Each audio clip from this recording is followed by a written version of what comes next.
My name is Ryan Ritter, and father of two boys I hope will remain HVE Vikings when I leave this building tonight. Dr. Bonner, via email you told me that we were focusing too much on the financial side of the equation and not the attendance. Challenge accepted. I have a couple of charts that my lovely and very patient wife will assist me with. The first chart references attendance by students at all three elementary schools feeding into Briar Hill. Each school is represented by their primary school color with HVE in purple. The green dotted line represents the 550 attendance number required for each school to be solvent. There's three things I want to point out in this chart. HVE was never in that 550 standard, which tells me the M&O budget maybe made sense somewhere around the 90s. 2019 was the last time this feeder ever had anything close to solvency, even though HVE was left behind. Of all schools, HVE is the only one that has had any, since 2019, attendance up or attendance up projected.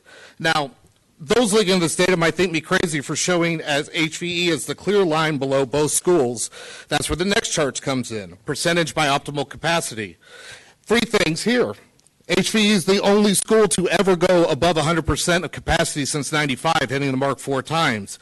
HVE is the only school to never go by the 60% line of overall capacity use.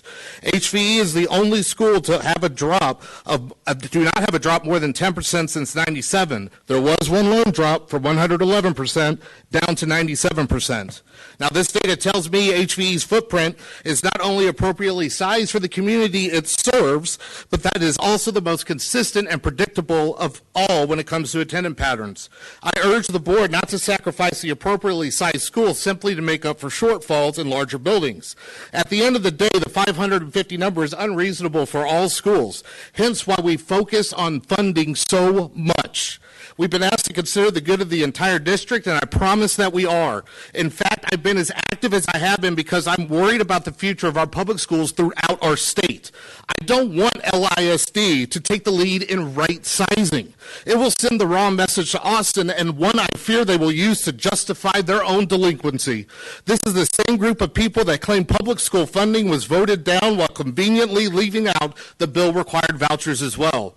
Vote no tonight and delay this decision for a year. You will never have a more engaged group for advocacy than you will at this very moment. Lord knows that I feel like I've been screaming into the void about public school funding, but people are listening, being engaged, and are shocked at what they're discovering. There may become a time when these retirements are necessary, but that's not tonight. You've done your job. It is time Austin does theirs.